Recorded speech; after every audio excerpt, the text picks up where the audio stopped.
राजनीति, आंदोलन, किसान, करप्शन, गरीबी, इन सभी मुद्दों पर आवाज उठाएगा अब तक न्यूज इंडिया।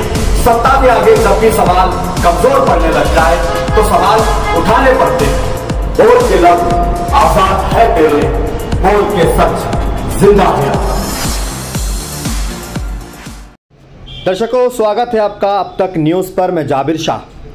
दर्शकों, आज मालेगांव शहर धुले लोकसभा के चुनाव की भारतीय जनता पार्टी की पहली मीटिंग मालेगांव शहर मनमाड़ चौफुल्ली पवेलियन रिसोर्स पार्क में आज यहां पर सुनील आबा गायकवाड़ इन्होंने चुनावी वाचा फोड़ने की शुरुआत यहां पर की है। लोकसभा के चुनाव की ये पहली मीटिंग आज मालेगांव शहर में हुई है, जो सुनील आबा गायकवाड़ के नेतृत्व में हुई। यहाँ पर इस प्रोग्राम का कार्यक्रम का नाम दिया गया मिसल पर चर्चा, यानी कि लोकसभा के चुनाव में कौन से मुद्दे होने चाहिए, व्यापारियों की समस्याएं, शेतकारियों की समस्याएं और अनेक मुद्दों पर बातचीत होगी। कई कार्यकर्ताओं में नाराज़गी जो पाई जा रही थी उस पर भी यहाँ पर चर्चा हुई, उस पर भी बातचीत हुई। यहाँ पर पक्ष के सभी पदाधिकारी, वो कार्यकर्ता, समर्थक, व्यापारी संगठन और अलग अलग शेतकारी समुदाय के लोग भी यहाँ पर शामिल हुए।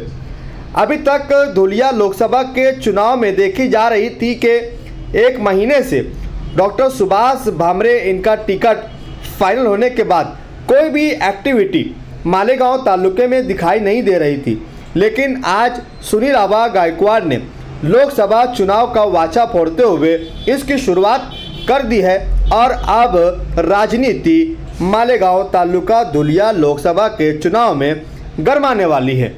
माननीय श्री डॉक्टर सुभाष भामरे के सुपुत्र राहुल सुभाष भामरे इस कार्यक्रम के प्रमुख अतिथि थे। यहाँ कई लोगों ने अपनी राय रखी। कई लोगों ने 10 साल के कार्यकाल में डॉक्टर सुभाष भामरे की सराहना की, तो कई लोगों ने डॉक्टर सुभाष भामरे के काम पर सवाल उठाए। आइए देखते हैं पूरी खबर। मंत्री गिरीश महाजन यांची मीटिंग सुनील आबा यांनी लावली होती।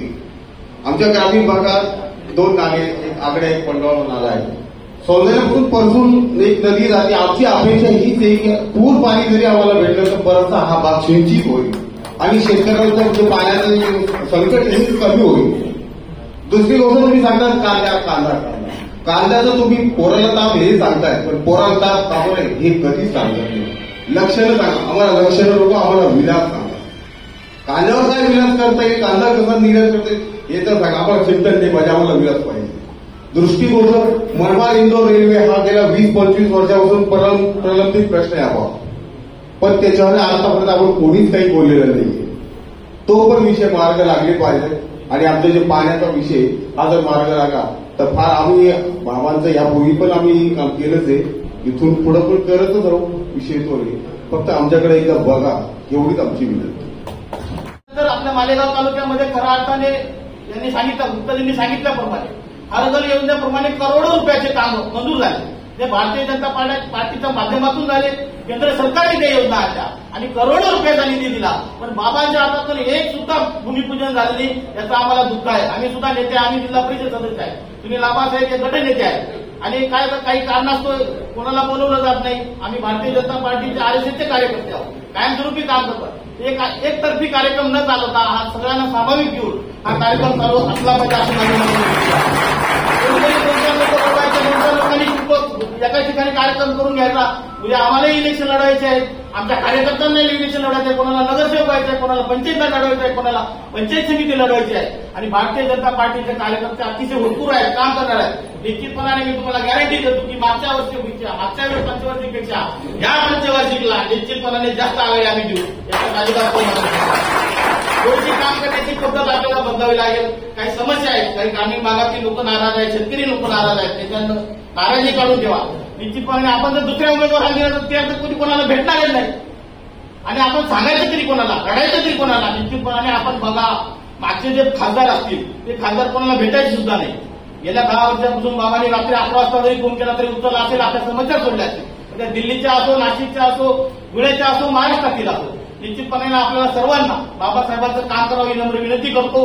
आणि पुन्हा एकदा सुनील आबा गायकवाड आणि वर्माजी नितीनजी पोकळे साहेब, रवीजी मारू साहेब आणि सन्माननीय व्यासपीठ यांचं मनापासून आभार मानतो की आजपासून खऱ्या अर्थाने या मालेगाव तालुक्यामध्ये भारतीय जनता पार्टीचा आपण प्रचार केला पाहिजे. आणि आपल्याला सुद्धा बाबासाहेबांना, डॉक्टर बाबासाहेब साहेबांना आपण आघाडी केली तर आपण त्यांना सांगूया की आमचे हे कामं आम्हाला तुम्हाला करावं लागतील, दिल्लीला तुम्हाला आमच्याबरोबर यावं लागतील, आपल्या व्यापाऱ्यांच्या समस्या सोडवाव्या लागतील.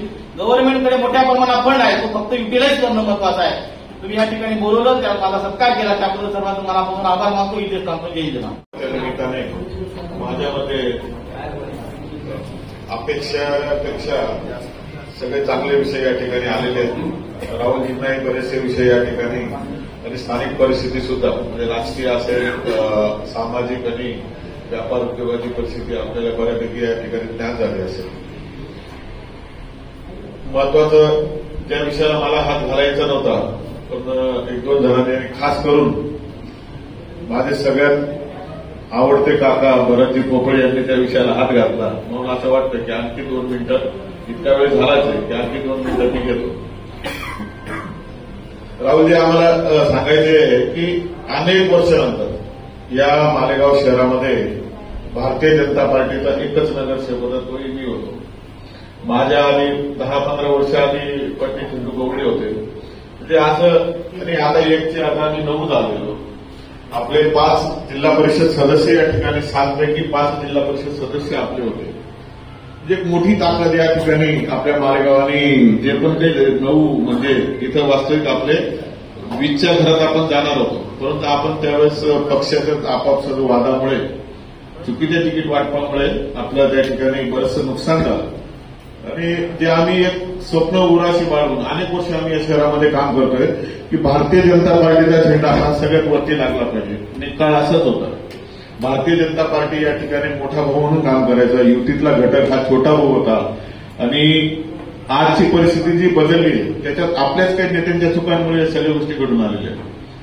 म्हणून या ठिकाणी असं एक चित्र निर्माण केलं जातं. आणि काही म्हणजे संताप सुद्धा होतो की आपल्यातच काही ज्यांना कुठली राजकीय महत्वाकांक्षा नाही, ज्यांना कुठे पुढे जाण्याची इच्छा नाही, फक्त बाबांनी त्यांच्या डोक्यावर हात ठेवल्यामुळे ते आज जे बाबांना त्रासदायक आहे अशाच लोकांची ते थोडंसं मी शब्द चुकीचा वापरेल, परंतु नाईलाज ते दलालीसारखं ते काम करतात. बाबांना मिसगाईड करतात. बाबांना खरी परिस्थिती समजू देत नाही. म्हणून याची कोंडी कुठेतरी फुटावी म्हणून आजचा हा कार्यक्रम ठेवला. कारण नसताना आपण 1 महिना वाया घालवलेला आहे. आणि असं चित्र निर्माण केलं गेलं की युतीतले काही जे घटक आहेत ते तर आपल्या सोबत नसतं, ते तर आपलं काही खरं नाही असं चित्र निर्माण केलं जातं. तुम्ही फक्त चालायला सुरुवात करा डॉक्टर साहेब, कोणाचीच गरज नाही. आणि तर मला नाही वाटत कोणाला आपल्याला ब्लॅकमेल होण्याची गरज आहे. मिसळ पे चर्चा या कार्यक्रमाच्या माध्यमातून राहुल दादा मी सांगू इच्छिते, आज आमच्या धडाडीच्या कार्यकर्त्यांच्या ज्या मनातील भावना होत्या त्या त्यांनी व्यक्त केल्या आहेत. आणि आबांनी हा प्रयत्न इतका चांगला म्हणजे प्रयत्न म्हणण्यापेक्षा आबांनी हा इतका छान कार्यक्रम घडवून आणलाय. सगळ्या कार्यकर्त्यांच्या भावना या कार्यक्रमाच्या माध्यमातून बाबांपर्यंत पोहोचतील अशी मी आशा व्यक्त करते. आणि आबांचे खूप खूप कौतुक आणि अभिनंदन करते. आमचे आदरणीय आबासाहेब कायमच, आज नाही, आम्ही आज शहरवासी असून एक फॅमिली मेंबर मी म्हणून असंही मी सांगू इच्छिते की आजपर्यंत आबांनी आमच्या माता भगिनींकडे कोणालाही कधी रस्त्यावर काही प्रॉब्लेम आला असेल तरी आबा स्वतःने दखल घेतली असेल हे मी स्वतः अनुभवलंय. आज 25 वर्षापूर्वीचा हा माझा अनुभव आहे. आणि मला नाही वाटत की आबांसारखे जर नेते आमच्या पाठीमागे असतील तर कुठे महिला भगिनींना काही कशाची अडचण येऊ शकते. म्हणून आबांच्या आम्ही कायमच पाठीमागे असू अशी मी आज तुम्हाला ग्वाही देते. आणि पुढचं काम निश्चितच आम्ही आबांसोबत व्यवस्थित करून बाबांच्या आजपर्यंतच्या सार्थ झालेल्या उमेदवारीसाठी प्रयत्न करू. परत 3ऱ्या वेळेस आम्ही प्रयत्न करू. अशा कार्यकर्त्यांना घेऊन आणि सर्वांना घेऊन ते म्हणजे फक्त आमचे सुनील आबासाहेब. मित्रहो, या ठिकाणी एवढे लोक समविणे आणि त्यातली हे सर्व ही दिग्गज मंडळ या समोर बसलेली सगळे पोलामोलाचे सर्व कार्यकर्ते आहेत. राहुल बाबा, सांगायचं तात्पर्य असं की या मालेगाववर अनेक प्रकारचे अनेक वेळा अनेक संकट आलेली आहेत. पण प्रत्येक संकटात जर कोणी धावून आला असेल तर तो फक्त एकच 2च नावं आहेत, सुनील आबासाहेब आणि बापू साहेब. ही राम लक्ष्मणाची जोडी आहे. राहुल बाबा, आणि त्यांना साथ देणारे हे आमचे भाजपचे 9 नगरसेवक यांनी अप्रतिम असं काम केलेलं आहे, ज्यांचंही आपण या ठिकाणी टाळ्या वाजवून त्यांना धन्यवाद मानूया. रोड बाबा, आपल्याला अनेक गोष्टी करायच्या आहेत आणि बाबांना भरघोस मतांनी आपल्याला विजयी करायचा आहे, ज्यासाठी आपण सर्वांनी आता मोठ बांधलेली आहे. प्रत्येक म्हणजे लेडीज असो की जेंट्स असो, प्रत्येकाने मोठ बांधलेली आहे. प्रत्येक जण काम व्यवस्थित करत आहे. त्यातल्या त्यात हे जे प्रमुख पदाधिकारी आहेत, गुप्ताजी साहेब, नितीन भाऊ, वर्माजी असतील, समाधान पवार साहेब असतील, मारू भाऊ असतील, या सर्वांचं आदर्श असं आम्हा सर्वांना मार्गदर्शन लाभत असतं. तर या ठिकाणी मी एवढंच बोलतो की बाबांना प्रचंड मतांनी विजयी करण्यासाठी आम्हाला घरची भाजी भाकरी बांधून जरी जाण्याची वेळ आली तरी आम्ही सर्वजण तयार आहोत. या ठिकाणी मी आवर्जून असं सांगतो आणि या ठिकाणी थांबतो. धन्यवाद.